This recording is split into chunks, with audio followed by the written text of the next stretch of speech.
I'm Ilya Marchenko. I'm Dennis Kudla. I'm Jesper de Jong. I'm Henry Laakson. I am Francisco Cerundolo. And you are listening to the Game to Love podcast.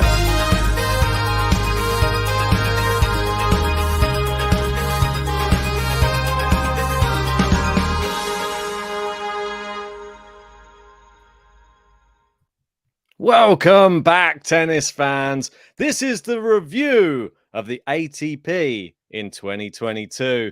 It's been a very, very exciting year. We've had some crazy starts to the year, and then we ended up with some really great youngsters finishing it off. I think it was an amazing year all in all, and I'm sure you're going to be probably the most happy to speak about it because there was one guy who wasn't expected to do so well in 2022, but sort of shone above the rest. Do you know what I'm talking about, JG? Well, some would say they wasn't expecting my man Rafael Nadal to do so well.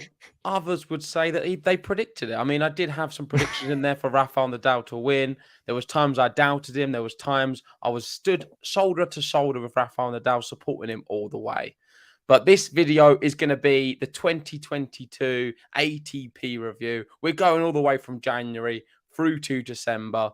And I mean, January was a pretty big month. So we could do a whole episode on January. So we're going to do our best to try and keep it as quick as possible. So we thought we would get one of the greatest tennis oracles to have ever lived. He now has his own tennis YouTube channel. He knows everything tennis. He knows a little bit about Rafael Nadal as well. I'd love to welcome the host of Talking Tennis. It is John Silk. How are we doing, John? Good evening, Ben. You give me a little. I remember like a year ago, I used to get a huge applause, and now it's like a yes, okay, nice to have you back on board. That was for the Silk Report. They used to get the bigger applause. That was in January too. What, by the way, you could just play every single Silk Report, and we could go off down the pub. I mean, January is a crazy month because it wasn't just about the tennis. I thought it would be fitting to get John on for this episode because January started all together and it started with some massive tennis news, and that was Novak Djokovic not allowed to play the Australian Open. He refused to get vaccinated, and that meant he was not able to play. We did daily reports. We stayed up through the whole night doing court cases. It was dramatic. John, what is your memories of course, that? Because it was pretty crazy. Yeah, I mean, really, it was sort of spanned about 6 weeks. It was kind of a thing. I mean, you could go back many years regarding his belief and his thoughts on vaccination, etc. But I remember beginning or middle of December, Ben and I doing a show, so pretty much a year ago, where we were guessing and second guessing as to whether he was going to get vaccinated or not. And we said, well, we'll soon find out. Well, on the 2nd or 3rd of January, I think it might have been the 2nd of January, we thought we had found out. Well, we certainly found out whether he was vaccinated or not, because there he was at very chilly Belgrade airport saying, I've got a special exemption permission, which to this day, I still don't quite know what that means. Well, the Australian authorities certainly had a thing also to say about what that meant. And, well, what happened next? Well, we all know what happened next. There was, well, I'd made a whole intro for the whole thing, and I made a song about it all. And a legendary intro, by the way. Well, yeah, I know it was a good one, wasn't it? I appreciate that. It was a whole song and dance, the whole thing, though, wasn't it? He got thrown through the ringer. He got told he could come into Australia. He got sent away again, and we ended up with the Australian Open with no Novak Djokovic. That was ultimately it. The exemption was allowed after a first court case, and the second one they just decided to boot him out anyway. So we ended up with the Australian Open, no Novak Djokovic. That left the way for Medvedev and Nadal to play one of the best ever Grand Slam finals I've ever seen. That's what I have to say. Hold the thought, because we're not going to be speaking about the Australian Open just yet. I want to still touch on the whole trial because it was pretty dramatic. And there's more to talk about with it because us three, we was fed to the wolves, really, in a way. We had that guy Tran talking all this lawyer talk. We didn't have a clue what was going on at times. We was trying to sort of muddle our way through it. It was late at night. John Silk was supposed to be on for 5 minutes, turned into 8 hours. And that is an experience from my perspective. We'll go around and see what you guys have to say about it, which I'll never, ever forget. Having so many people watching us. And let's be honest, I didn't really know what I was talking about. I don't know what I'm talking about most of the time when I'm on here, but I certainly didn't have a clue when we was doing a court case. And it was something I'll never, ever forget. Thanks to all the new members and people we gained from that. I think this is a good opportunity just to give a shout out to Gary, because Gary never watched the podcast until all of the Djokovic saga. And we know we've got Gary in the chat right now saying, oh, wow, now we're 100% class. Hey, John, big fan of John. And we picked up a lot of people, not just Gary, other people through doing that trial. And it really helped sort of traject the channel's growth onto a whole new level. Yeah, we started following legal journalists in Australia on Twitter, didn't we? And putting their tweets up and sort of looking at each other going, I think that's bad for Djokovic. I think that's good for Djokovic. Not quite sure what that means, but Tran, that's a name I'd forgotten about. I'm still going to rewind back to, obviously we were on there. I remember, I think, JG, he was blinded by the lights by the end, but then myself and John were just like stuck on there right at the end. And all I can remember, looking at the banners and the placards and going, analyzing banners. Yeah, exactly.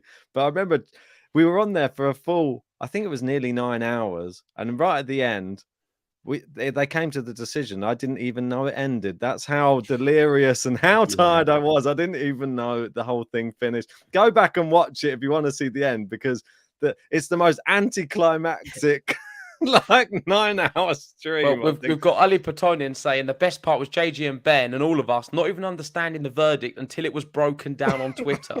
Exactly. That's it. We need to see goals. We need to see match points. We need to see ins and outs. There was he was in for a little while. Yeah. Do you remember the helicopter above the stadium? That was weird. The helicopter above the stadium while he was practicing, and then obviously the image of him being in the car with the mask on, and then all the memes hotel as well. Oh, the hotel, of course. And also the image through the little window, you see him peering out. Yeah, I got in the Daily Mail as well, didn't I? With my meme, the Terminal 2. There you go. I forgot about that. It's good. See? All had a good, little bit of fun with it. I mean, it was no harm. I mean, it was happening. So you just got to make light of a horrible situation, didn't we? Yeah, listen, of course. I think we was all in agreement in the end that it was a little bit unfair. And I think they did use Djokovic as an example, especially when they was talking about the fact that he was displaying anti-vaccination sentiment. And that was the ultimate reason what cost him his place at the Australian Open. And of course, his visa in Australia. We know now that he will be playing next year. So in a way, we can sort of bury that chapter. We've got some crazy memories from it, things we'll never forget. And in terms of Game to Love, it was a good time because we definitely did. Well, we was able to reach a lot more people. And it was quite interesting covering it every day, despite the fact that at times I got very heated and flustered. Yeah. Listen, I tell you who were one or two of the beneficiaries. You mentioned, I think Gael Monfils did pretty well out of it because he got to the quarterfinal, whereas I don't think he'd have got that far because I think he was due to play Novak maybe in the third round. Kecmanovic as well. Kecmanovic was the opening round match, and suddenly the draw opens up for him as well. Both of those two players are going a couple of rounds further than I think, especially Monfils in a way, because Monfils has lost to Djokovic about 163 times. So I think in particular his quarterfinal run was aided and abetted by Djokovic's non-appearance. So now let's go back and talk about some tennis events. I thought I had to start with the Djokovic trial because that is my first memories of 2022. We did have some tennis before that. That was the ATP Cup. Canada beating Spain. I'll be honest, I do not remember anything about this at all. It's like it never happened. I think Tsitsipas lost to Schwartzman in a match. Felix was doing okay. Yeah, Shapovalov was doing all right. Well, yeah, that's about it, really. Rafa didn't play because he played the Melbourne Summer Set, which I think was a really good move. I actually think, again, coming up to this Australian Open, I think the guys that are not playing United Cup but are playing in the 250s, I think I would rather have that as my warm-up than the United Cup for various reasons. Are you against the United Cup, John? Just not against it. I just think that I don't know about the timing of it in terms of the time of the year. I think if I'm a singles player and I want to win the Australian Open or go as far as I can, I think team events is not ideal preparation. You don't know how many matches you're going to play. You don't know what level. You're going to be playing doubles. You're playing singles. We saw it with Rafa. He plays a 250 in Rod Laver Arena, by the way. Yeah, It gets true. some of the cobwebs off, and then suddenly he's hitting the ground running a bit more than he would have done, I would suggest. And with the team events, I'm not so sure. Plus, they can be energy sapping, so you get really involved. You get to the final and you get in the whole thing, and you may end up finding yourself pretty tired. So I'm not sure. That's what I'm saying. So Rafael Nadal, as you said, he did end up winning the Melbourne Summer Set, beating Maxime Cressy in the final. If I remember anything from this event, it wasn't plain sailing. He was down in a few of the matches. He had to fight through. I think he had a few issues serving out for sets as well. Rusevori was one player he played. Maxime Cressy took him all the way to a tiebreak. Rusevori was unbeaten but pulled out injured, I think. Oh, was that right? Okay, yeah, sorry. I knew he definitely. There was a matches which was tight, especially the final. Maxime Cressy played great, but Rafa managed just to get it over the line. Griekspoor you're talking about. Yeah, sorry. Yeah, that's all right. No worries. But he did play Rusevori in that event. Yeah, he beat him in straight sets, but it still was quite a close one. Rusevori gave him a good run, but it's still straight sets. Aslan Karatsev won a title in January. We know he's a big fan of Game to Love. We've had him on the podcast. We say he's a bit like Bitcoin, and as we know, Bitcoin's fallen right to the depths right now. He actually won an event last year, which is pretty crazy because I believe only Medvedev won one. So Aslan and Medvedev won pretty much the same amount of events. Beating Andy Murray in the final. I don't know. What was you thinking at the time, Ben? Aslan had a little chance for the Australian Open to go deep the week before winning an event. It was a strange one, wasn't it? It sort of tricked us a little bit into thinking that he was coming back again, but I think we all know deep down that it probably wasn't real. It was just like a little flash of brilliance that he can bring to the court. I don't feel we was that hyped after the win because I don't remember really talking about him in the Australian Open. I think we both had him still going out quite early. So despite him winning an event, we wasn't really that high on Karatsev in 2022. No. I remember he was due to play Rafa, I think, either in the second or third round. Maybe the second round, but I think he didn't even get past the first round in Melbourne. Yeah, that's right. I think Ben had him playing Rafa, but I didn't. I went with Rafa playing someone else. It never happens, does it, that one? But let's talk about it anyway, because Ben did give it a nice little intro. Rafael Nadal defeating Daniil Medvedev. The Australian Open happened without Novak Djokovic there. Some would say Medvedev was the favourite on paper before a ball was hit. That's what I thought. I did go with my bracket prediction of Rafael Nadal. I remember John and Ben both calling me crazy and delusional and saying I was following my heart. The reason I did it is because I truly believed he was going to do something special this year in Australia, and that's exactly what unfolded. I know you're both going to go straight to the final and how I doubted him, but you'd be crazy not to have doubted him in a situation where he's down 2 sets, down break point or down a break and a break point or something ridiculous. And he just didn't look like he was going to be getting out of that situation. Of course, he ended up doing it and he won in the end in 5 sets, winning the 5th set 7-5. What a match. I'll never, ever forget it. Was that the greatest match of the year?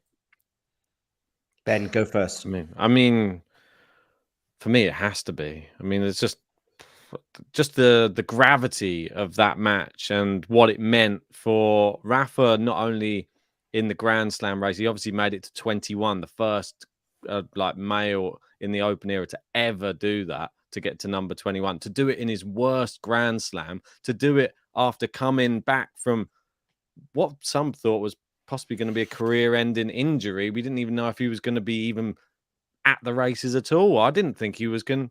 He was on crutches in November. I thought, well, if he gets to the quarterfinals, it'd probably be quite a good tournament for him in Australia, considering it's not his good slam. And to come back, not only against Shapo as well, because that one, some people probably think that one was even more crazy than the one against Medvedev, because he looks literally destroyed. He looked heat stroke. He didn't know what was going on. He had the fan on him. He looked like he was dying on the court, and he fought through that, made short work of Berrettini, and then the final, I don't know. I was delirious.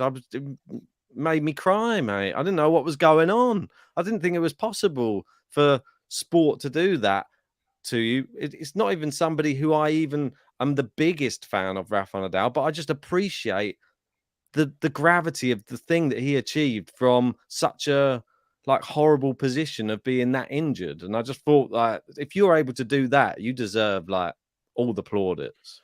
I think Medvedev deserves a lot of respect as well for how he played in that final. I know some people have suggested that he should never have lost from the position he was in, and you can make a case for that. But I still think Medvedev, deep into that fifth set, was producing some good tennis at times. And let's not forget, he broke Rafa as he was serving for the title towards the end, and made Rafa having to sort of break again and then serve it out. So what did you make of that one, John?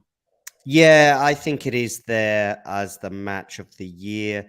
It's a final, so much history on the line. The miracle in Melbourne, as Mark Petrie called it, and so many great captions from the commentary, the English-speaking commentary team, at least that night. And I think that I was talking to Mark recently. He said the thing was you just never. There were so many, despite it being 2.5. I say 2.5 sets to love. I hope you know what I mean by that. But despite that situation, you still were on the edge of your seat because, and this is what he said. I mean, unlike you, JG, you'd obviously given up and gone home on the whole thing and given up the ghost because you didn't come back until deep into the fifth set. Everybody else was really on the edge of their seat. The first set. The first 4 games were 20 minutes. It was insane. Rafa was hanging on, but it was still some sensational shots. Medvedev then runs away with that first set. The second set had probably even more twists and turns than any other, with the exception of probably the end of the fifth set, in terms of the fact that Rafa was up with a break. Then he gets broken back, including a horrible smash into the net when he should have really sealed out. Then he's a mini break up in the tie break. You just don't know what's going on. And in fact, the gap between the end of the second set and the middle of the third set wasn't that long. It was 20 minutes, although JG won't know because he wasn't watching at this stage. He'd gone off somewhere for a walk. And but really, certainly from the middle of the third set onwards, which by the way is another 2.5 hours, you just didn't know what the hell was going on. You really didn't. It was chaotic. And I think, by the way, there was a certain amount of chaos in the middle of Medvedev's brain because I think at certain times he seemed frazzled by the occasion. We saw him getting upset with the crowd, sometimes rightly, sometimes wrongly. We saw him in no man's land in the middle of the court, not quite sure whether to stick or twist. And ultimately, Rafa prevailed by taking advantage of that. Yeah, let's go to the live chat because we've got quite a few people in tonight. Thank you for joining.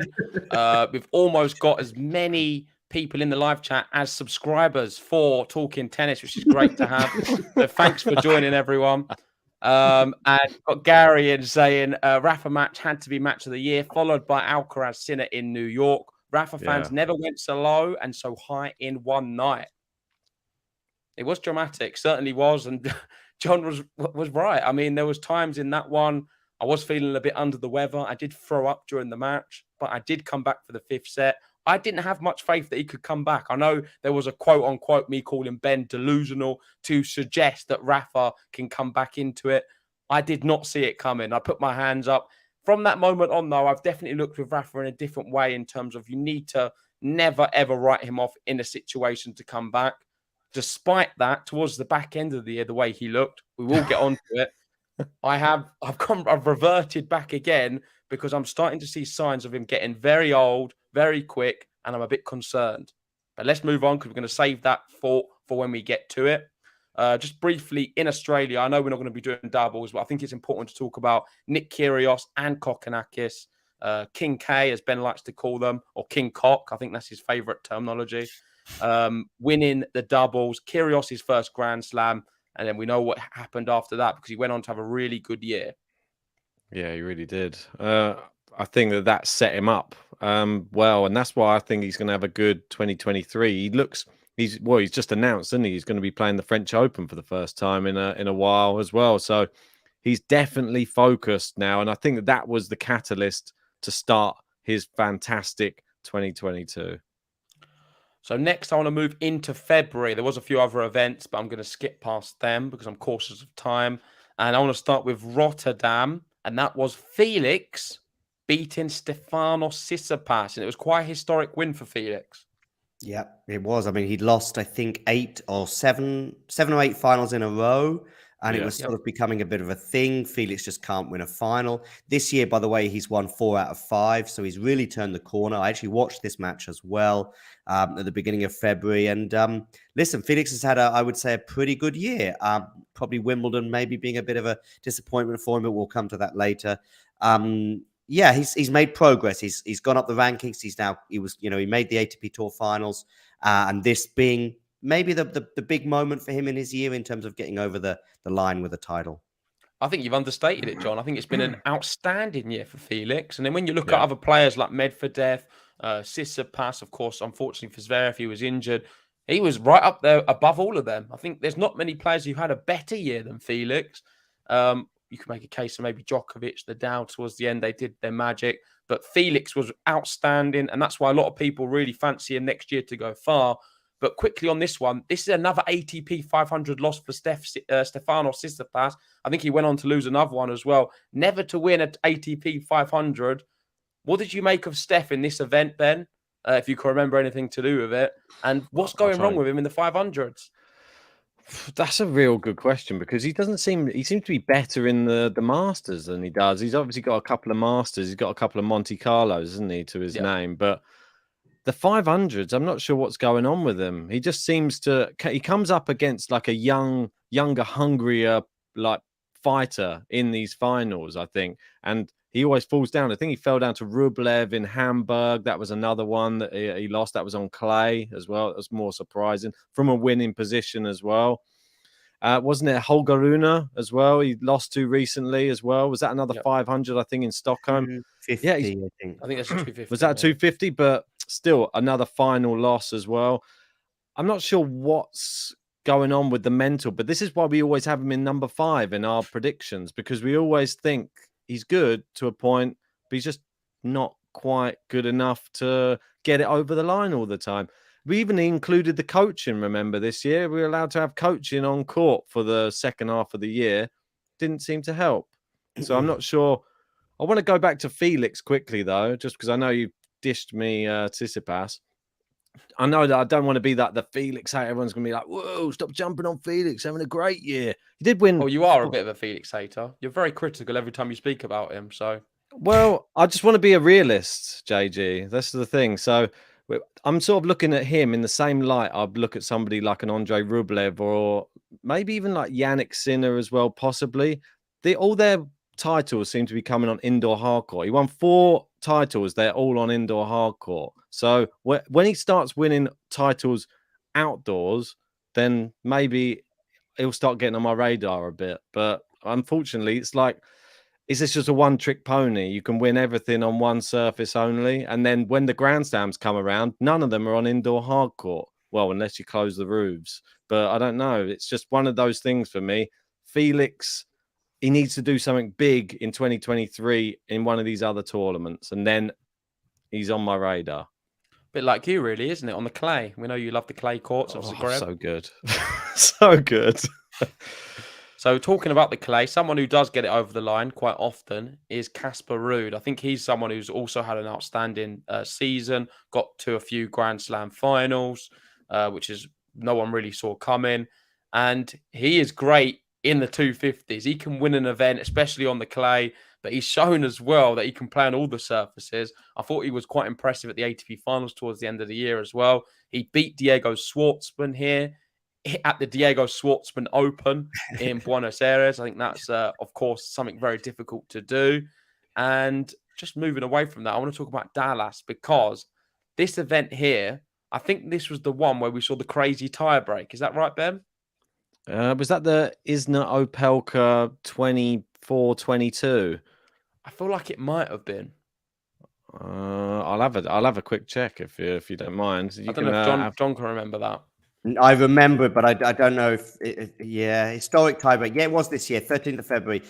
Opelka won the longest tiebreak in ATP Tour history to beat John Isner. I don't know what round up. Maybe it was a semi-final. I never forget it. Ben did a great news video on it. Yeah, it was the semi-final. Yeah, 24-22. There you go. Yep. JG, Brilliant. what was this about the news video? Ben did a great one. Were you being sarcastic, or was it a really good one? It was a good one because I think I watched past the intro, so I just sort of measure it. If I can watch past the intro, then it's a good one. He doesn't understand. I have to literally watch all of his because I have to edit them. It's the worst. Yeah, But true. that's it. I don't get you told me, away. Ben, that can take up to 24 hours to edit a 2-minute JG know. clip, right? Sometimes.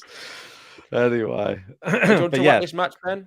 well, you can talk about Opelka, isn't it? It's just going to be a serving, just tie breaks all the way through the tournament, wasn't it? I remember it. He had how many tie break wins? 1, 2, 3, 4, 5, 6. In 8 sets, he had 6 tie breaks and won them all. Well done, Opelka. Exciting tournament win. Before we move on from this one, I want to ask: is Riley Opelka winning Dallas next year as well?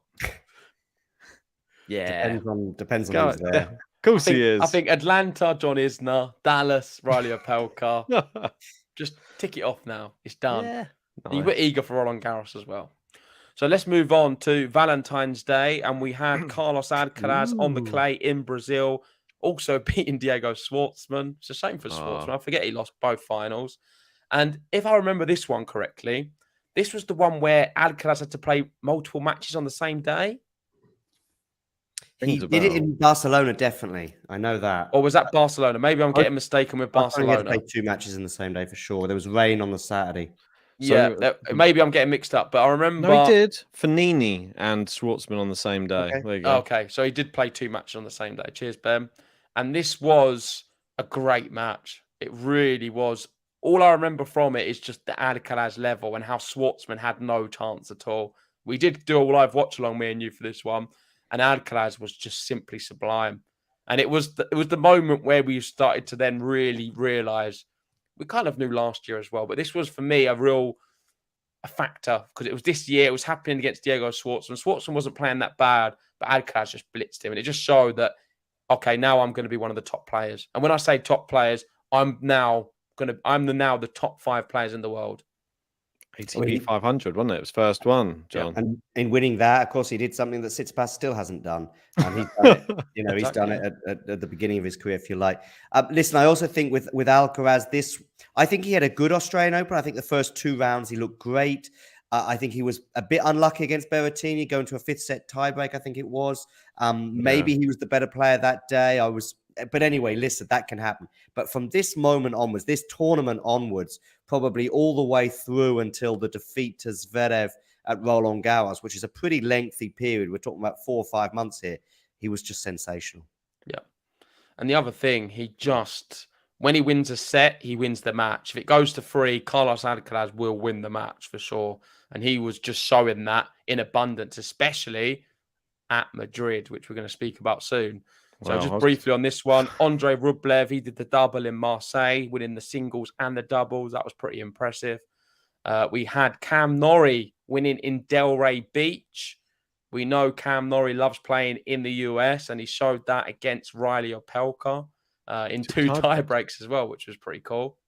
Don't forget, by the way, just quickly, Delpo retired as well at this point. Remember the Delpo? He was going to play Argentina and Rio, but in the end, I think he just played 1 match in Argentina and mustn't forget that.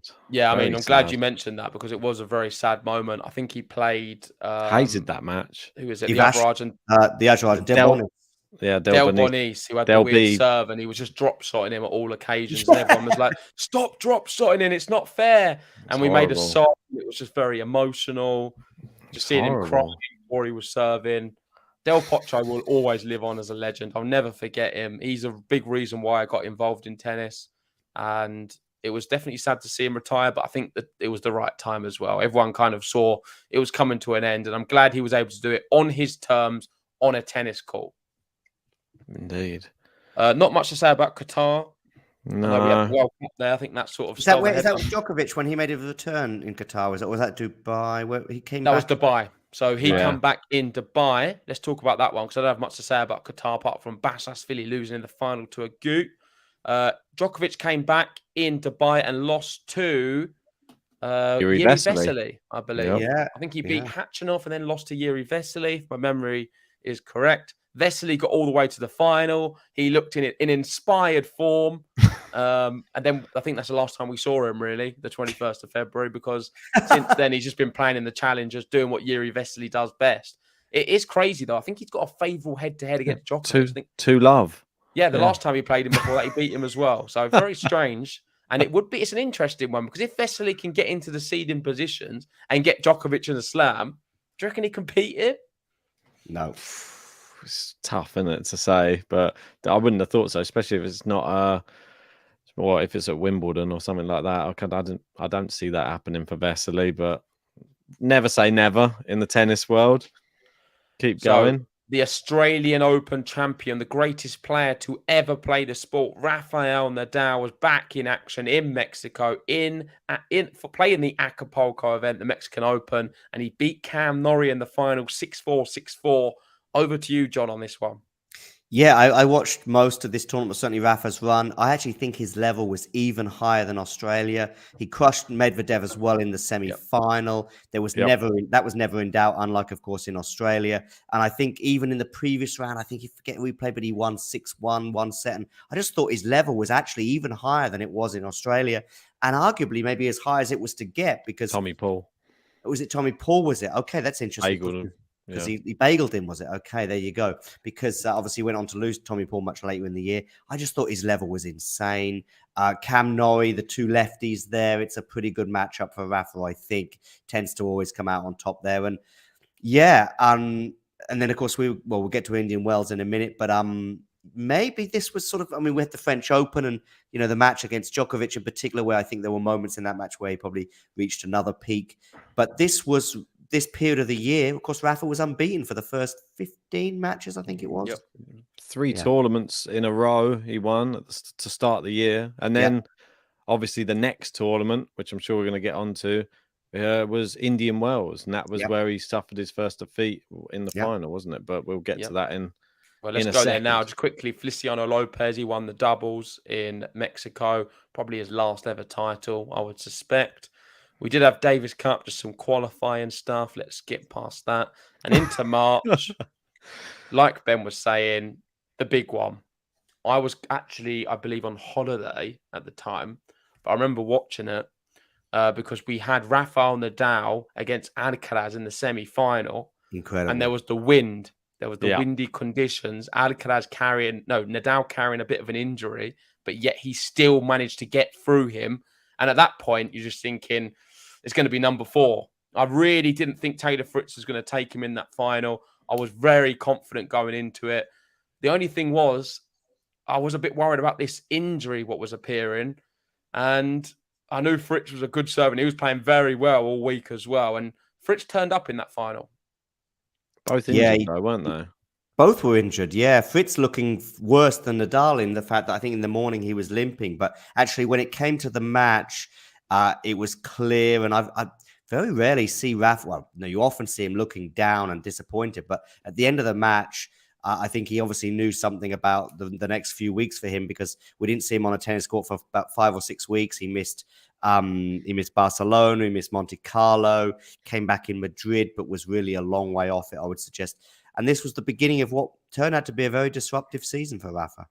Yeah, exactly that. And despite it being one of the greatest seasons for him, it was very disruptive. And it just begs the question, what could have been? An injury-free Rafa this year could have caused carnage on the tour. But you can't do all these if, buts, and maybes. That's how it happened.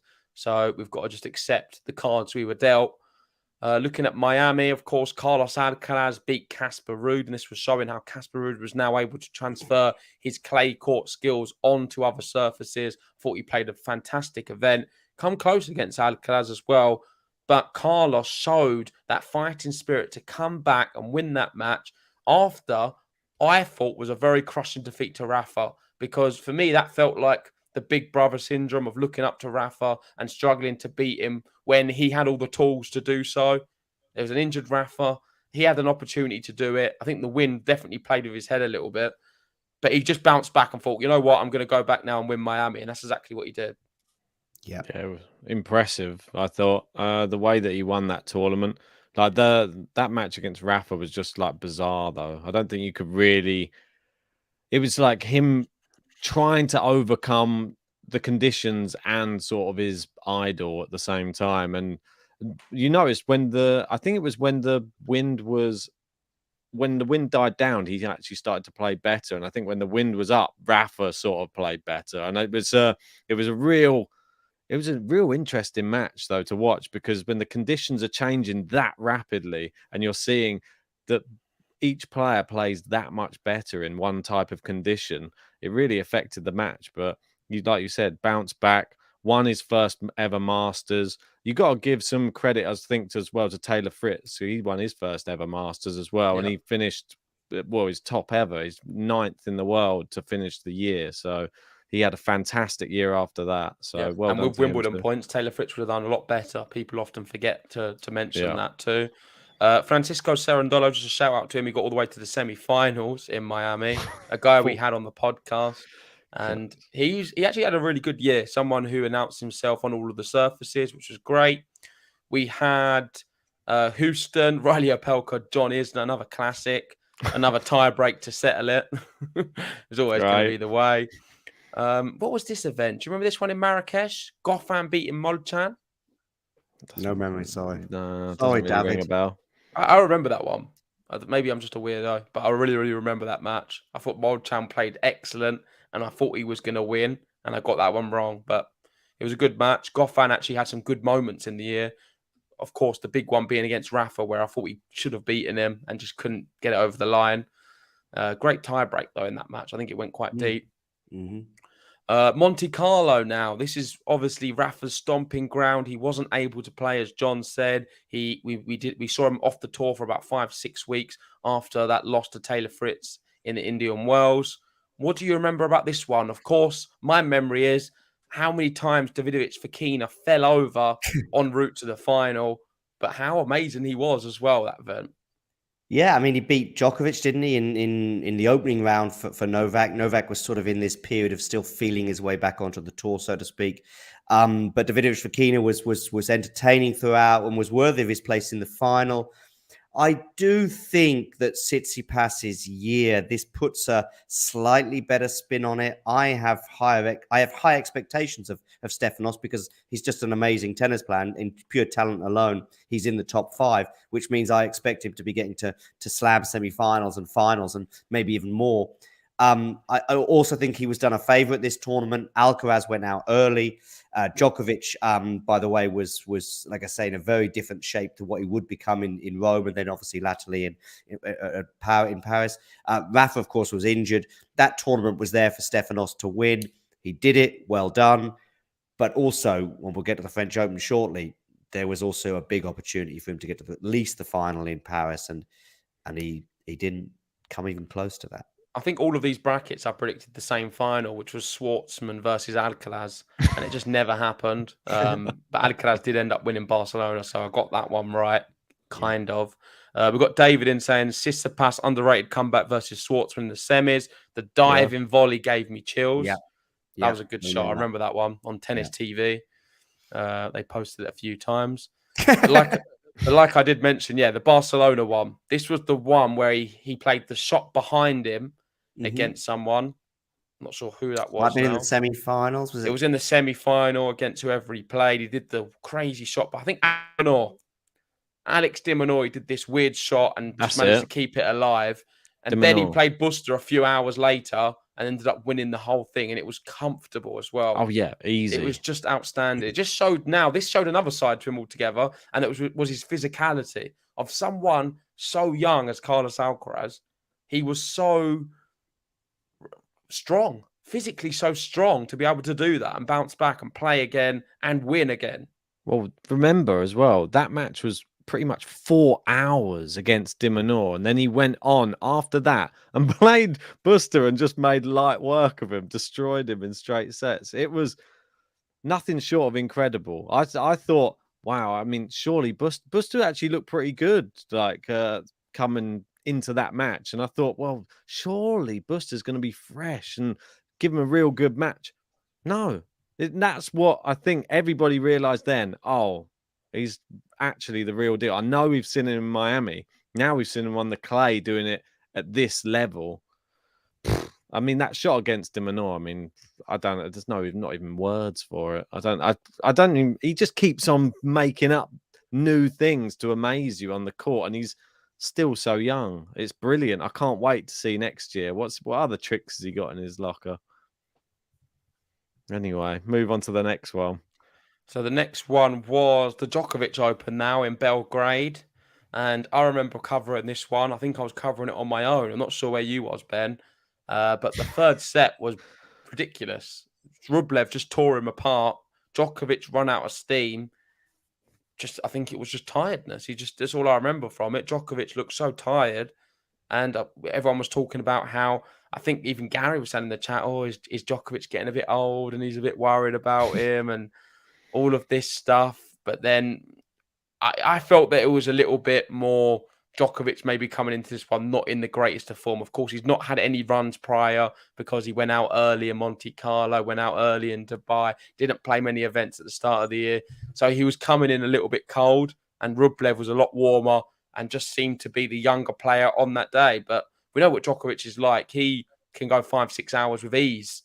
Like, he is someone who is crazily good with his stamina, but it just wasn't on show here in Belgrade and got bageled in the final set. Yeah, that was a bit mad. And he went to 3 sets with every single person he played in Belgrade, which is not normal either. Losing the first set. It was almost, listen, I know it wasn't, but it almost felt at times like he wanted the extra minutes on court, that he would lose the first set and then just come back and win it in 3. It worked, all apart from the final. Yeah. So a few shout outs here. One to Francis Tiafoe, because it's the first time we saw him doing anything, get into a final against Baez. And Holger Rune beating Butik van der Zandsler, which was a big result for him. Of course, I think he got a bit lucky with the retirement. But Holger Rune, he was knocking on the door a little bit before this, and we know how he ended the year. So it's just important to note he did win in April. Some people do forget that. So now let's move into May. And this was a great month. I believe we were all in Zagreb, all of us. Yeah. And we got the privilege of watching some of these matches from Zagreb. It was not planned for us to be there during the end of it, but it happened like that. And Carlos Alcaraz, what about that run? What was it? Nadal, Djokovic, then Zverev to win another Masters title. Is that like the greatest run you can have in a Masters?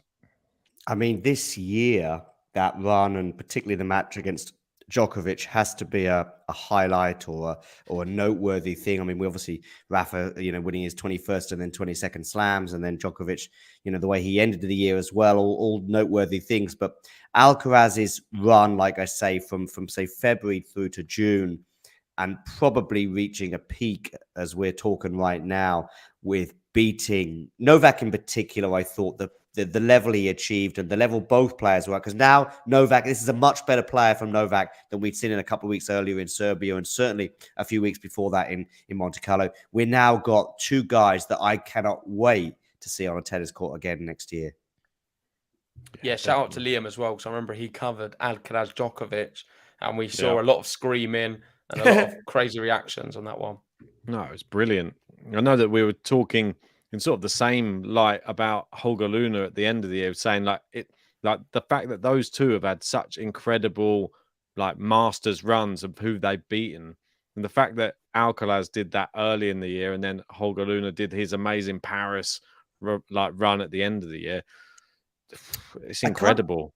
I can't make my mind up on those 2 matches, the Djokovic Alcaraz semi-final and the Paris Bercy final between Novak and Rune. I can't make my mind up which one ranks higher for me. I think they were both unbelievable matches and very different reasons. I mean, the final game in particular with Rune and in Paris, we'll talk about that later, no doubt. But this was just up there with any of the matches this year, the Carlos Alcaraz Djokovic semi-final. And then of course we had the final, and Zverev of course was a bit unhappy with the scheduling and stuff, because I think he was playing until about 4 a.m. or something silly. That's true. It was a little bit unfair for sure. I think being in Madrid definitely helped Alcaraz, maybe with the scheduling. Just Djokovic. This was the time he announced himself. I mean, Djokovic's 2022 started in May. People don't forget, don't really remember that, but that is exactly what happened. And Gary is saying the same in the live chat. saying the Madrid win, or the Madrid win by Carlos was epic, but I regained my belief in Novak that day. Yeah. But let's move on, because Novak Djokovic regained everyone's belief soon after, because he won Rome. Before this, of course, Rafael Nadal limped out against Shapovalov. We was all looking really worried. We was having a few beers, discussing who's now favourite for Roland Garros. There was a lot of shouts for Carlos Alcaraz. I think you both were going with Djokovic, if I'm not mistaken. You felt he was the strongest going into Roland Garros. I think Ben picked him for his bracket. I think John maybe picked him as well. Yeah. But I had a little bit of faith in my man. I really believed that. Well, you did verbally say Alcaraz. I remember when I we were verbally said I feel Alcaraz has a really good shot of this, but when it comes down to the bracket, yet again, 2 out of 2 for the slams, I put Rafael Nadal. We just know that we can't really trust if he ever says anything negative about him leading up to any tournament. Just like the predictions leading up to that. He said that he's neither Djokovic or Nadal will win a slam next year. Yeah, right. But then we got Nadal winning Roland Garros again. So we just take it with a pinch of salt. In 2023. That's an incredible call, JG. Yeah, I'm sticking by it. Let's see what happens. I mean, I've got a great track record compared to used to, so I'm not sure why you both are asking me. If it comes from the live chat of other people, I can say, oh, fair enough. Let's see your track record. I know your track record, both of you, and you've both been wrong more time than you're right. I don't know about French that. Open. Let's move on. So, 23rd of May, Roland Garros, the Paris Air. Me and Ben, of course, very excited for this event. And we got treated to another epic in Rafael Nadal, Novak Djokovic. This time it was the quarterfinal, which was a little bit unfortunate. We got an amazing semi-final where it was unfortunate for Zverev. That's where he picked up his injury after rolling his ankle. By the way, I thought Zverev was the better player up until that incident, and I was extremely worried for Rafa. But let's talk about the Djokovic-Rafa one. Yeah, that was a Tuesday night. I went to Paris the next day. Unfortunately, I'd missed that classic quarterfinal, as it always is, between those two. I thought that, the night, there was a lot of talk about it being at night rather than the day. I think Djokovic had been getting better and better and better through Madrid, and then also even in Paris when he beat Schwartzman, I think it was, in the 4th round, very, very comfortably. Rafa, of course, in what was a really good match, by the way, and Felix deserves a lot of credit for the way he fought in that 4th round match as well. But Rafa's run to that quarterfinal was not as smooth as Novak's, that's for sure, 5 sets and all the rest of it. So I thought the cards were going very much in Novak's favor, if you like. But Rafa came out the block so fast, winning the first set and being a double breakup in the second. But of course, Novak comes back, as only Novak can, winning that second set. And I thought, here we go. Then back to sort of how I expected the match to go, if you like, especially as it cooled down and got darker as well, etc., etc., etc.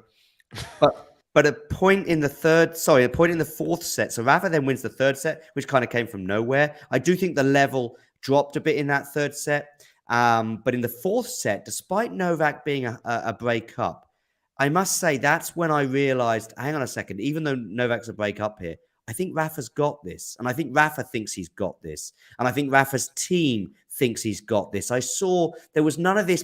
In Australia, it was very different. In other matches this year, we've seen some panic looks. And certainly in New York, there was a lot of tension, not between the player and team, but concerns, if you like. I thought that day that they always thought Rafa had it, and he did. And then, of course, he gets a really big advantage. He's a breakdown. I think he faces a set point or two. 2 set points, yeah. Yeah. But I think even if it had gone to a 5th set, at that point, Rafa was playing much better than Novak. And it was going to go Rafa's way, and it did. The final, not much of a talking point altogether. I think it was beat before a ball was hit. Yeah.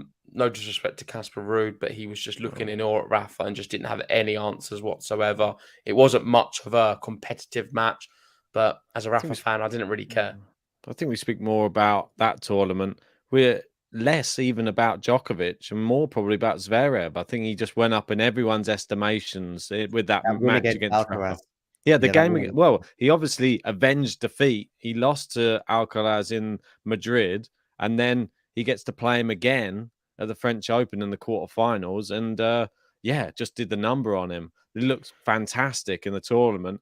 I mean, and it's crazy because you'd think that Zverev would have more chance at Madrid than at Roland Garros because that surface plays a little bit faster for him. It'd help his serve, but it wasn't to be.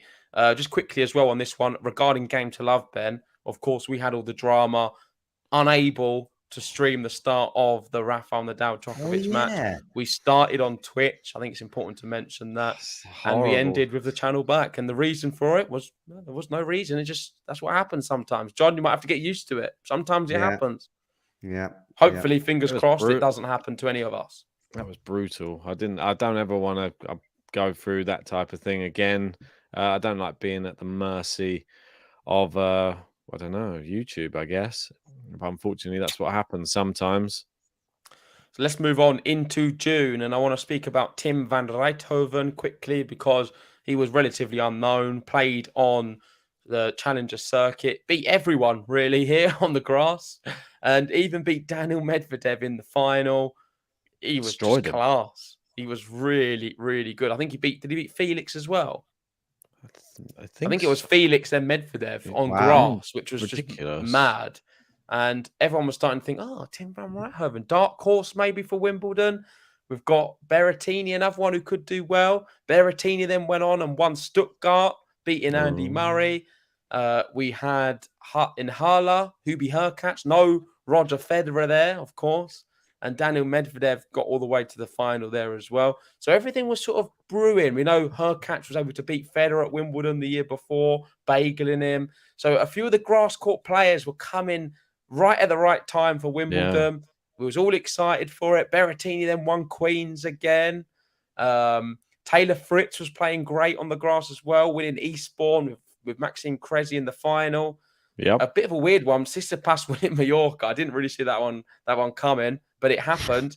And then we are at Wimbledon. So who wants to speak first about Wimbledon this year?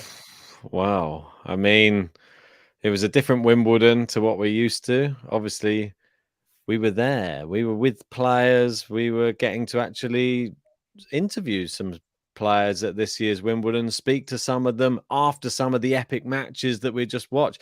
Obviously, one of this is not ATP, but we still go back to one of the biggest moments of the year of Iga losing her 37-match unbeaten run. And the first person she speaks to was John Silk. Oh, yeah. What did I say to her, JG? You were making fun. What do you mean? What do you mean? Iga? Yeah. The first question Iga gets is John Silk digging the salt in the wounds. It was funny, though. But it was a fantastic tournament.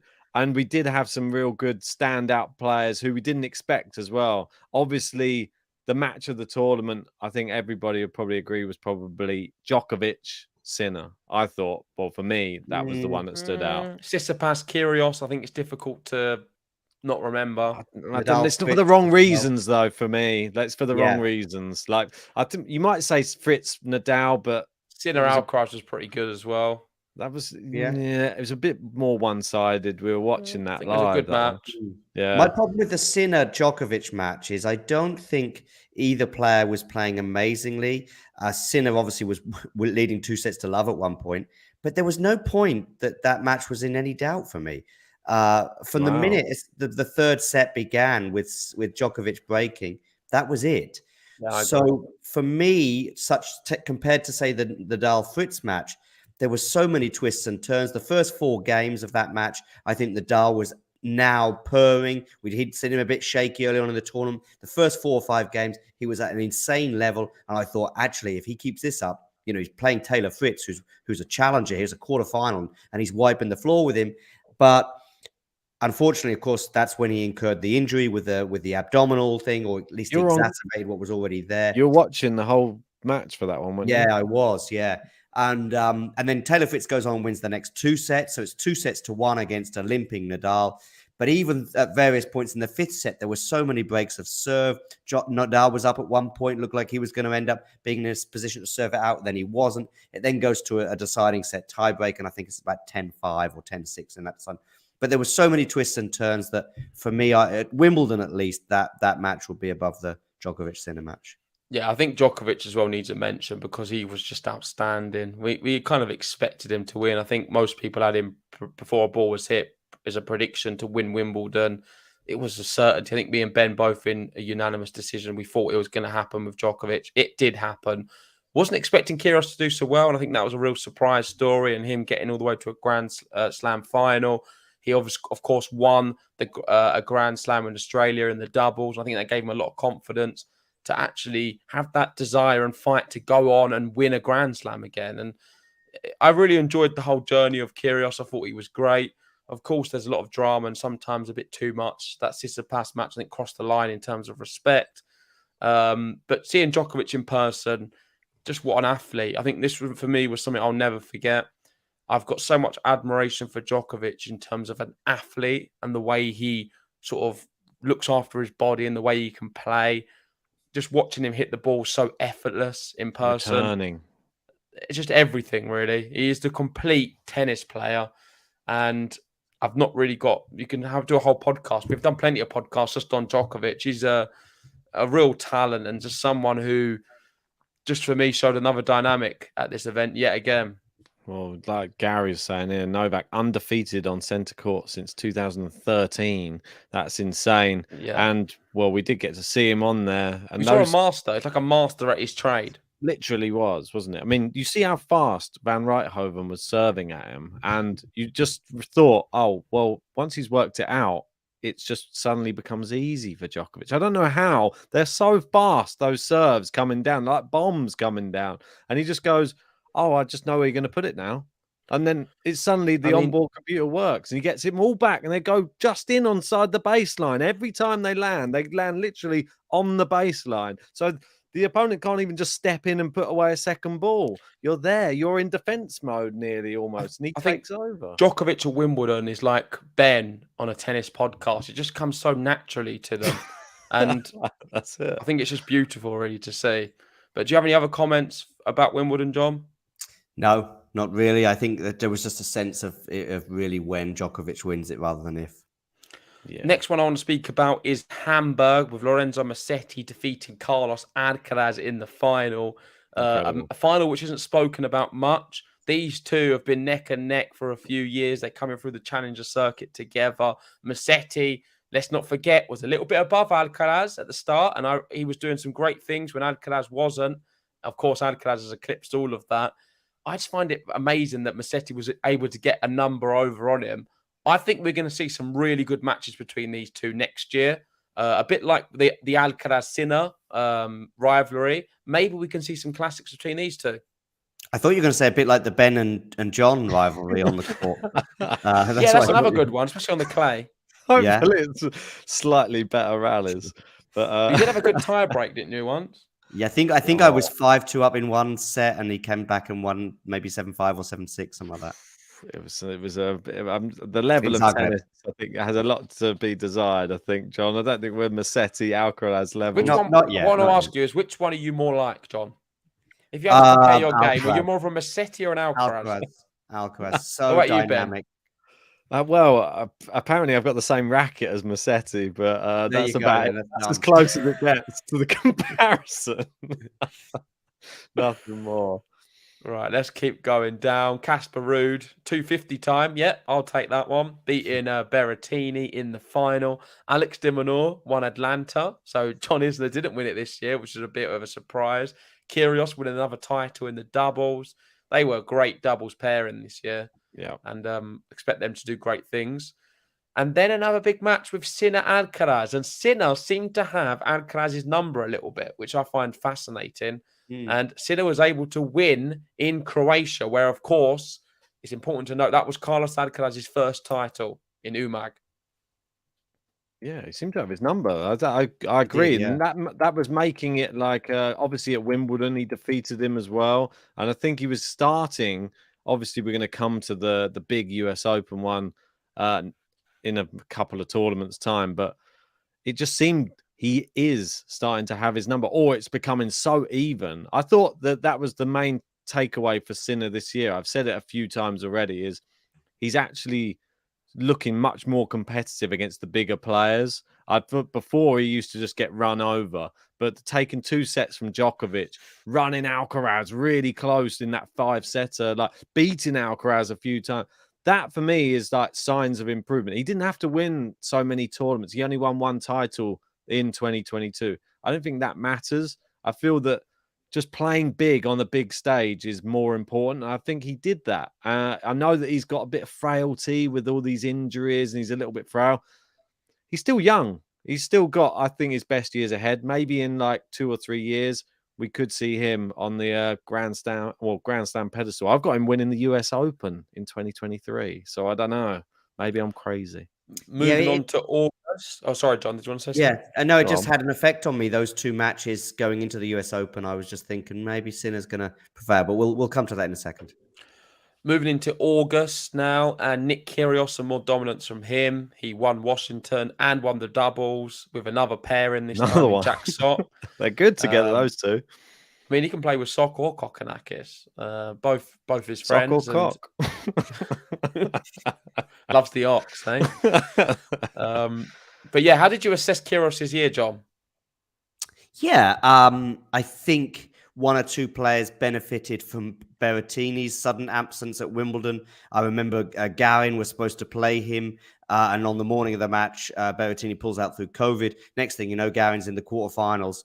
And I think, of course, Kyrgios, of course, being on the same half of the draw as Berrettini and Nadal. So there's that to be said. But he won his matches that he had to win, and he did, and he got better throughout the tournament. I think his performance in the final for 3 sets, maybe 3.5 sets, was a really high level, and he pushed Djokovic. Perhaps probably let himself down a bit in the tiebreak at the end. But, he's had a very good year. I'm a bit bored of certain things now. I think every year it gets a bit more. I don't mind him. I think it's wonderful when he's high-fiving the crowd in Washington. I think it's great when he's asking where he should place his serve. I think it's brilliant when he tells Ben Stiller to stick to acting. But the Tsitsipas match was another example. He's always talking about respect, and he's always talking about how he needs to be respected more. But he sort of is a bit, hypocritical with that because he's quite happy to disrespect opponents, fans, and officials, of course. Oh, and this is going back to the little bit of beef that you had with Kyrgios at Wimbledon in the press room. John Silk posing the questions to Kyrgios, and he was like, "No, I didn't say that. No, I didn't say that." Yeah, right. You just said that. He's trying to catch you out, John. You're trying to put words in Kyrgios's mouth. Is that what's happening? I think Kyrgios does a pretty good job of that himself. I think I've said it many times. Typical journalist, John Silk. Gets a story, anything for a story. It is typical. So, lost Cabos. Daniel Medvedev winning his first title. Bizarre year for him. One to forget, but at least he won one, I guess. And another important thing to note, of course, no Djokovic in any of these ones, because after Wimbledon, after the high of him playing so well there, he wasn't able to play a lot of these events because it was in America. So no Cincinnati or Washington or I don't think he was even allowed in Canada, was he? No. In which not allowed. Carreño Busta beat Hubie Hurkacz in Montreal. That was an enjoyable final. I know, JG, you're a big fan of PCB and the way he plays tennis, but I really enjoyed that final. Yeah, I'm not going to speak about it, so I'm going to move on. But Borna Coric, I want to speak about him briefly because he had a little bit of a resurgence. Yeah. Steph probably hates him because every time he faces him, Coric comes through and wins. He's another player who can do a bit of damage. He's someone you don't want to play early in a slam if you're a high-seeded player. I feel he is a little bit like a Kai Kanepi on the men's side, a younger version. I can imagine. Just imagine he's. I don't know where he's ranked in the world right now, but if he's outside the top 32, then he's the sort of player that Rafa, in particular, bearing in mind we know how he's 26. He's 26, so he will be seeded, therefore, for Australia. And, all right, well, that's good for many people. Yeah. But he's probably one of those, like a bit like Kyrgios as well. Where's Kyrgios ranked, by the way, right now? I guess he's top 20, isn't he, Kyrgios? About 22, I think. Yeah, so he is now. But it's interesting because I thought the same as you, John. Them two are usually a little bit outside the seeding and ones you really want to avoid. But as Davos saying here, we know he's a big Croatian fan from Croatia. Coric was amazing in this tournament. I think he had a good year when he come back from injury. Of course, he's had a horrible few seasons with that, but nice to see him back playing well. Another notable mention here. Is there any of these ones? Don't really remember this one too well. Manarino winning Winston-Salem. Not really much recollection of that. But let's talk about the US Open, because I certainly have a lot of recollection of that, because me and Ben got to watch our first Grand Slam semi-final in the same room. It was a pretty cold one. It was a late one, but we got to see Alcaraz TFO. It was a real classic. Of course, let's start with Francis TFO. I'm not going to speak about these two. I'm going to start with TFO because I think he had a hell of a tournament. He did, yeah. I mean, I went to New York. I think it was on the Tuesday of the second week. I got to see him play Rublev, but of course, before that, he'd already dispatched with Nadal. I think his level was very, very high that day. 4 sets. And I think even the set he lost was down to a hairline, what could have been a double fault from Rafa, but actually ended up being I think it was a double fault, from Alcaraz, which was like about a millimeter out. So basically, he was the better player on the court easily that day. Another memory as well is that in his on-court interview afterwards, he said that he was lucky he didn't have to serve it out because he broke Rafa to win the match. I think it was 6-3. And he was quite pleased about that because he said his legs were like stone or jelly or a bit of both, if that's possible.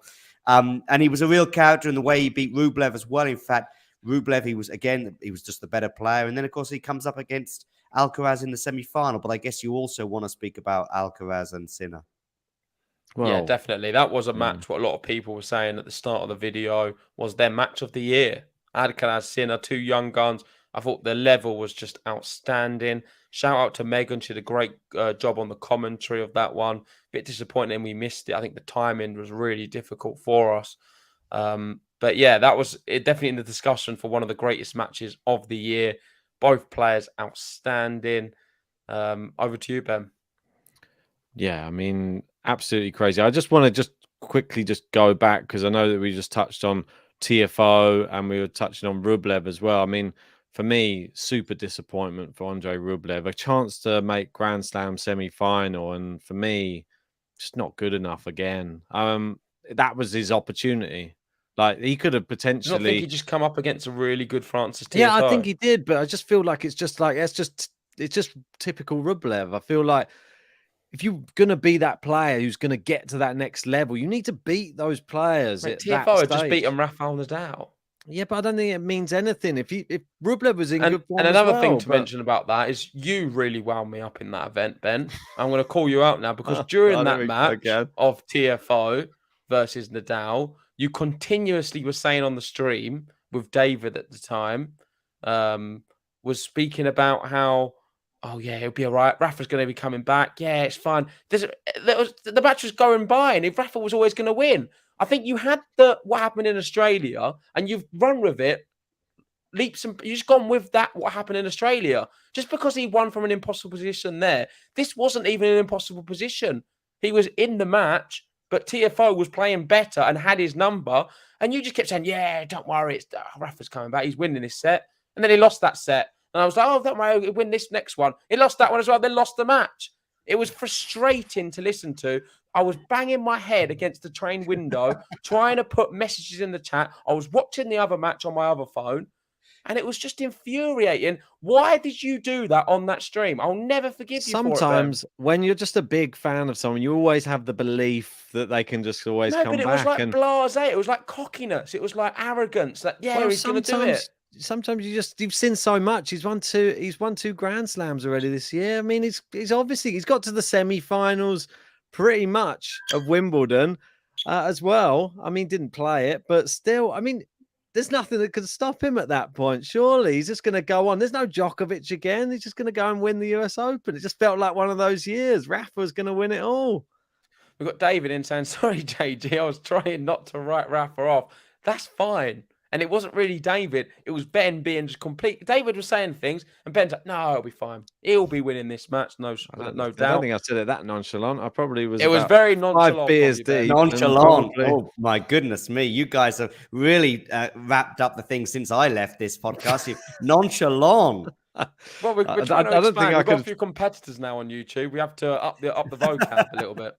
Yeah, I don't think I could say the word nonchalant on that evening after those beers, but Well, unfortunately I had too much faith in Rafa on that night, and it was probably blind faith because I wasn't really paying as much attention to the actual match. I was just thinking he's just going to go through it, but We've got Gary unfortunately, in saying magical night with Megan for Sinner Alcaraz. yeah, definitely was. I mean, incredible. She stayed up until about 8:30 in the morning covering that. So credit to Megan, absolute trooper of a stream, that one. Well done. And I remember the reactions at the end, and she looks like how I felt when Rafa beat Medvedev in that final. The disbelief it actually ended. That's what it seemed like. 5 hours 18 compared to 5 hours 24. Pretty much the I think her same. partner was going to work as well as it was ending. Yeah, exactly. Which was a pretty cool story. Casper Ruud, just quickly on him, because I'm cautious of time. He got to another Grand Slam final. This time he won a set, though, which was a lot better. But I know he said after this, I don't want to play any more Spanish players in Grand Slam finals. Don't blame him.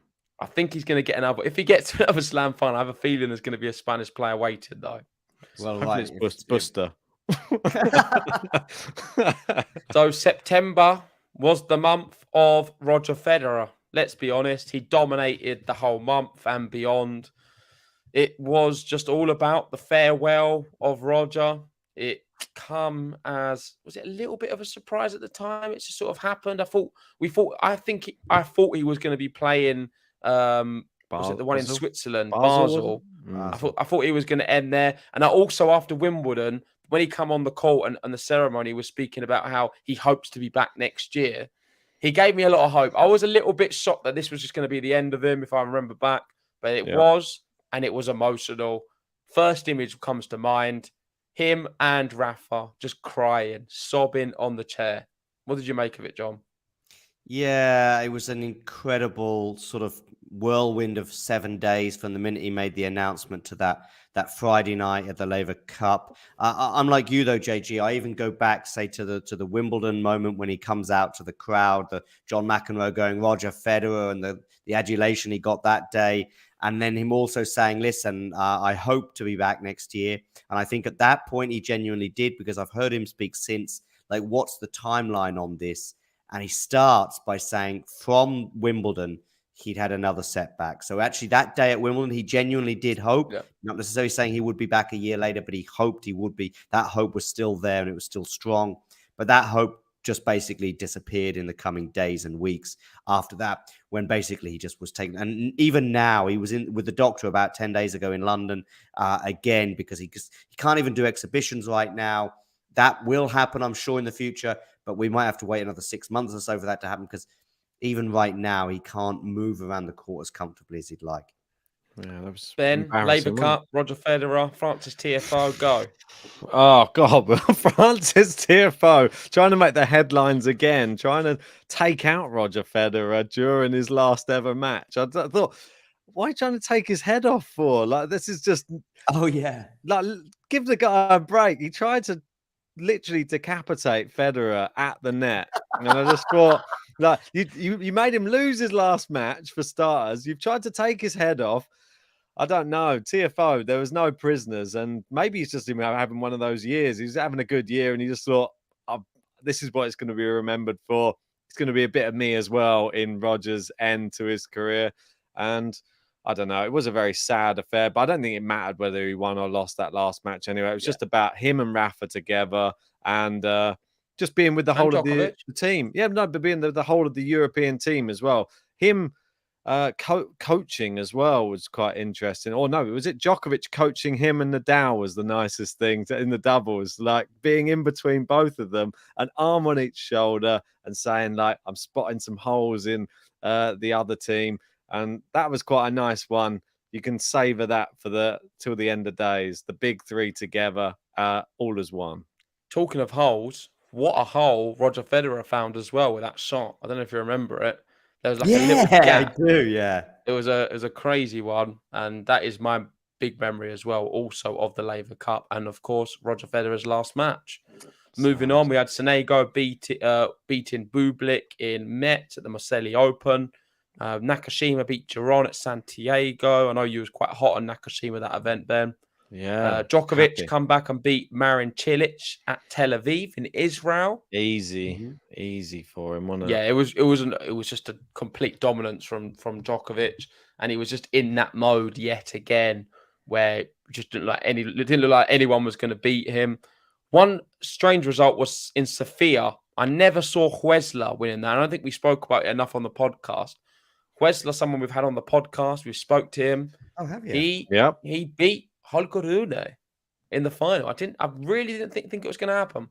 No, I don't think anybody saw it happening, to be honest. And I think that he's been one of those players. He actually beat Yannick Sinner in Paris as well. Another big scalp for him. It's not had a bad year. I mean, he was sort I think of that is somebody... honestly the most shocking result of the year. It's one I just didn't see happening. Tsitsipas losing 6-love in the first set to Galan in New York. that was... No, in terms of a final. I mean, in a final, I think that is the one which I just didn't see happening.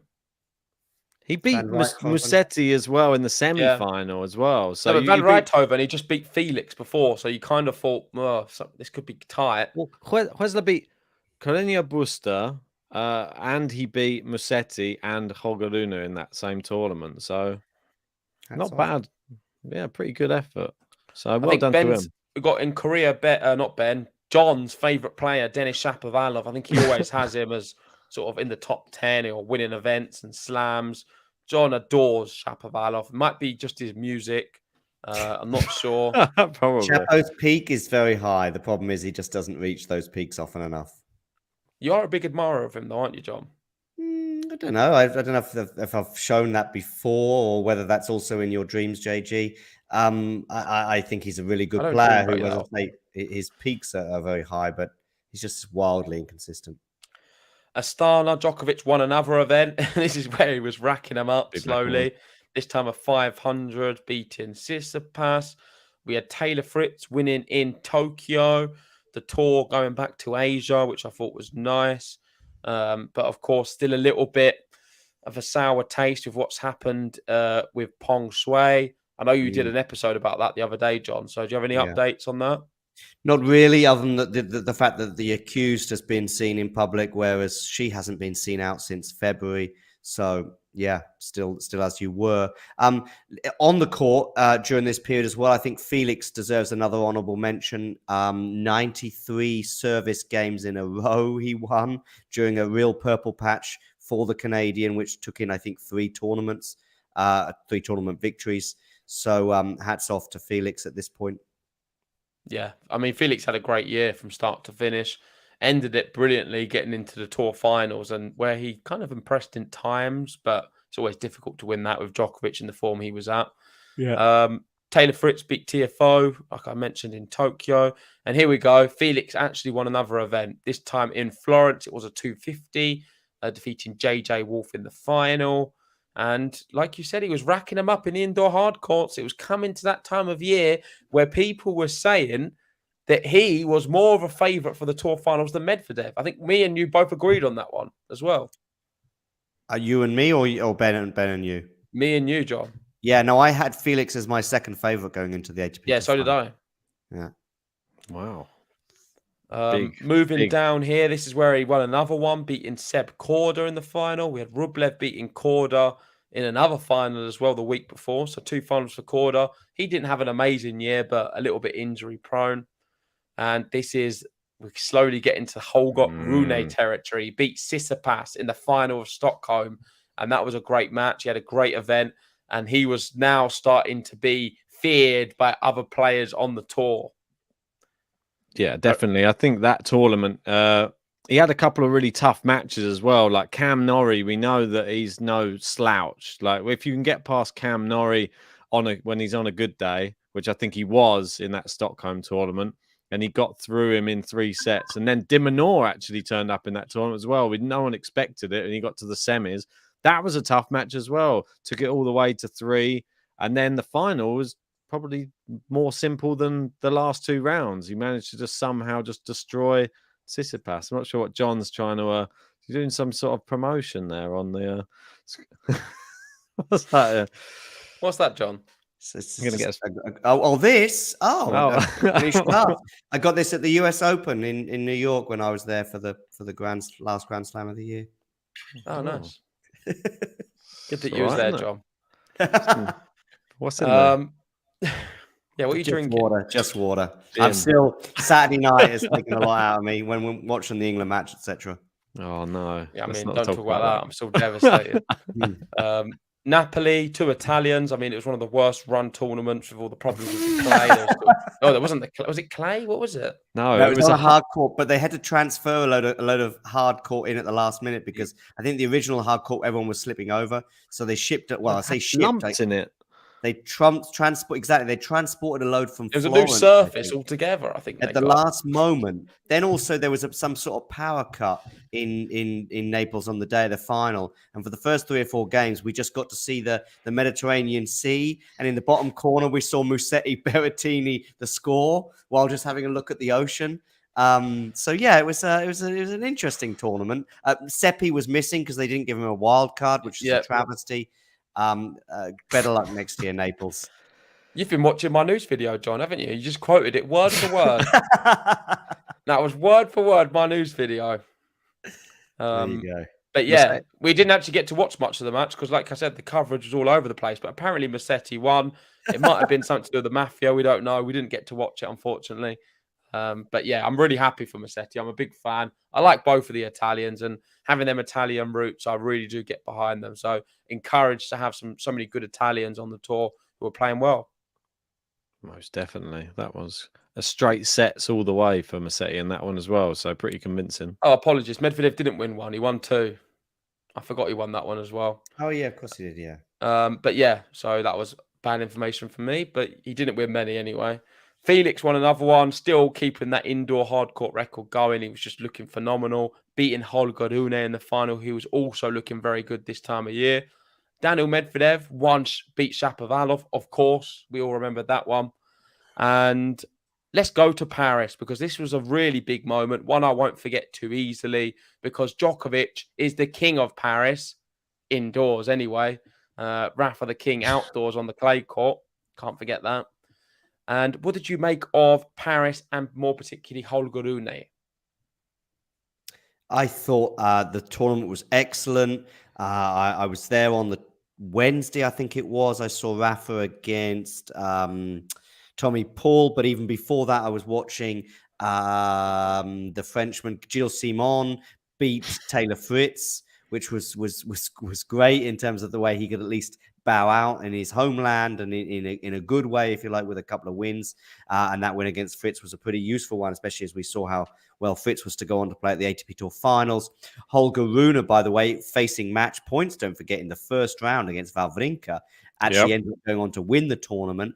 Wawrinka, by the way, I think he's had a good little under the radar the last few weeks of the year, but I think he's done quite well. So it'll be interesting to see if he can have one final push in 2023. But yeah, Holger Rune, outstanding. And I think the final itself was first time Djokovic has ever won the first set in a Masters 1000 and not gone on to win that match. So hats off to Holger Rune for turning it around. Don't forget, of course, Djokovic was a break-up as well in the third set. So there were so many times I thought, well, Djokovic has got this done. But Holger Rune kept reeling him back in. And who can forget that final game when I think Djokovic had 5 or 6 break points. Yeah. Holger Rune had 2 championship points and double faulted on one of them. I think the game was 20 minutes. My friend Jamie, for example, and I think I'm in agreement with him, was the game of the year. That particular game or that particular game in that particular match. And Holger Rune eventually getting through it and quite clutch, I would suggest. And his serve was just insane that day. It was a game which no member of the young next gen or really anyone against the big three come through. That's why it was one of the games of the year, because you don't see anyone go through what they had to go through and then not get broken by either Nadal, Federer, or Djokovic. It just doesn't happen. Tsitsipas in particular, and in fact, Tsitsipas was playing Djokovic the previous day. It was he played really well, and it was there for him in that tiebreak in particular. It was a mini breakup, but blew it. That was another good match, by the way. I really enjoyed that. I think the tournament was excellent. I really enjoyed Paris this year. I thought it was great. Let's hear Ben's thoughts on Paris, because I'm aware it is October, so that was only a few months ago. So it's something he will be able to remember and speak about a lot easier than all the other things we've spoken about. In fact, we should have just brought Ben in from October onwards. No, just the ATP just so he had tour something to final. Just the tour final. I think that's all I can remember. No, I can sort of remember this one. I do remember it was an absolutely epic week. I've just been looking at just his year as a whole, though, Holger Rune. And it's quite interesting to know that he started the year winning a challenger, and he ends the year winning a Masters. I think that is just goes to show that the sort of the trajectory he went on in 2022. He won 4 tournaments, one of them being a challenger: Munich, Stockholm, Paris. So it just got bigger and bigger the better it got. And obviously the Munich one, there was probably, I think it was a retirement in the final. Stockholm, he decimated Tsitsipas. And this was against like a Djokovic who's just in crazy form. I didn't even think Djokovic could lose. I thought it was just one of those ones he was just going to waltz on. He won, 2 tournaments in a row with like a breeze. There was just no problems. This one, he had a few more problems, but well, this one, I just thought it's just a coming out party for Holger Rune. I thought that the way he held his nerve, it gave me shades of Carlos Alcaraz earlier in the year against Djokovic and against Nadal as well. And that's what makes me excited for 2023. I want to see, like, we've been speaking about Musetti and Alcaraz and that head-to-head. I can't wait to see what Holger Rune and Alcaraz head-to-head is going to be like. So I think that could be the next big 3, those 3. Maybe. I mean, I hope they can all go deep in slams in 2023, because it could be an absolutely incredible next few years if they do. Indeed. Yeah, exactly that. Let's move on to November. And the last few events I can remember was the Next Gen finals and the ATP finals. Quickly on the ATP finals, I want to give a shout out to David, who covered some of these matches on the channel. I didn't get to watch a lot of it live, but I did see some highlights. I was very surprised that Musetti didn't do better. I was a little bit disappointed, I could say. And I thought Jack Draper, it had to be between Jack Draper or Musetti. And it never turned out like that, but it went with Nakashima, Lehechka in the final. And I'll let Ben speak about Nakashima, because he did have not a bad year. He did very well against Kyrgios at Wimbledon. And I know Ben's a big fan of him. Oh, I'm a massive fan of him. And I'm not surprised, but I thought that he would have done better, considering like when we started the pandemic was when I was really big on him, and he sort of had a year like it didn't do him any favors, the pandemic, unfortunately, and it seemed like it slowed his progress. I feel that winning this, he won 1 tournament, now he won the Next Gen. 2023 could be quite big for Nakashima. We saw him take sets off the likes of Zverev before at the US Open. I think that he is a real big match player. And obviously, like you said, 2 sets against Kyrgios at Wimbledon as well. That's no easy thing. And he was playing out of his skin. So one to watch for sure. Will he do much in 2023? Maybe he'll win another tournament, but I think maybe we're looking still at another 2 to 3 years for Nakashima. David in saying the format is just so strange to cover. Yeah, I can imagine it is a bit of a strange one to do. A little bit weird. Let's end anyway. The last one, I know we've been talking for a very long time. Thanks, John, for staying with us all this time. I know you've got other commitments as well. And that is the ATP finals of Turin. Novak Djokovic winning it. It just seemed pretty obvious, right? I mean, I felt the same like Wimbledon. He just knew he was going to win this event, but it doesn't take it away from how he did it and the manner of some of the victories. I mean, don't forget, we're looking at a period of 4 tournaments, of which he won 3 and got to the final in another. That must be a good 20 plus matches where he's only lost 1. And that was the one that we just mentioned to Holger Rune, which could easily have gone his way. He was imperious during this period of the season, as he so often is. Although something that he hasn't done for many years is win this tournament. Obviously hasn't won it since 2015. I do think that once the tournament got underway, everything kind of did sort of point itself to a Djokovic tournament win. In that, I remember thinking when it was Felix and Taylor Fritz, I remember thinking, I think Felix is going to cause not Djokovic more problems than Fritz if they end up playing. Not saying that Djokovic would have gone out, but of course Fritz winning that. I remember having a similar thought when I think it was Rublev was playing against Tsitsipas in a shootout, and I thought, listen, you don't want Rublev or Casper Ruud in the final against Djokovic, because that's only going to go one way. So yeah, but listen, you can only beat what's put in front of you, and he was beating everyone pretty much, with the exception of Holger Rune at this point. And yeah, there you go. In a way, I would have rather seen Holger Rune in the tour finals than Rafael Nadal. I think it would have been a lot more interesting if he was there. Yeah, because Rafa, let's be honest, didn't put up much of a fight at all. I think he just felt like he was already on the beach. He had his flip flops on, or maybe he wasn't on the beach. He was just in the baby's room looking after that, because I think it's a lot being a first time dad, and clearly with all the injuries and such a big year he's had, I'm not sure if the ATP finals was as big a focus as it was for sort of us, which was a little bit sad, but you never know. Maybe one more year there. Let's wait and see. We did end with the Davis Cup. Canada won that, which I thought was quite fitting, how they started the year winning the ATP Cup and they ended the year winning the Davis Cup. Yeah, I know. And we're not reporting too much on it, seems. No, we didn't do much on the Davis Cup this year. We will hopefully do a little bit more next year. But let's wrap it up there, because it is almost 1 a.m. in the UK. I think it's even later out in Germany. So let's get some sleep. Thank you so much for everyone who stayed through this episode with us. We've enjoyed it. If you haven't already, please give us a like on the video, subscribe to Game to Love, and also go and subscribe to Talking Tennis.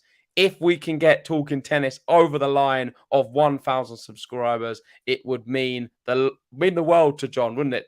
It would. No, it would. And I'm about 40 away. So yeah, and every subscriber is important. I'm sure you guys, can you remember that far back, Ben, when you were thinking, oh, we'll get to 1,000 subscribers? Ben can barely remember September, so I don't know if you can remember 2020.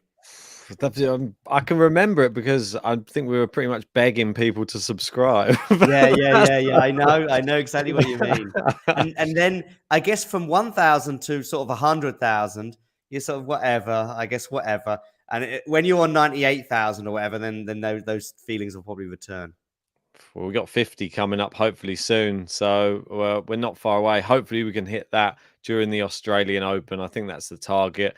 We're not far off. We're under 2,000, so it's definitely possible. But yeah, we've got other podcasts coming up, hopefully in the next, before Christmas at least. We want to do our awards for the end of the year. That's obviously a big one for us. And obviously we'd like to do something wrapping up the women's tour as well. So make sure to join us for that. And a Christmas Q&A, Ben, which I bought an outfit for. Of course, yeah. The Christmas Q&A. How could I forget? I'll get some. You don't want to miss that one. But yeah, thank you everyone. Thank you, John. Make sure to like and subscribe. It's been a great year. Vamos, Rafa. We'll see him next year. Shout out to my haters. Shout out to the people who like the channel. And I mean, I'm talking to you there, John. But yeah, we'll see you very soon. Almost forgot to say, just by accident, wearing this today. Oh, don't know why that was on today, but just maybe it's coincidence. Maybe it's just because John's on. Don't know. Anyway, perfect. Thanks everyone. See you soon. See ya.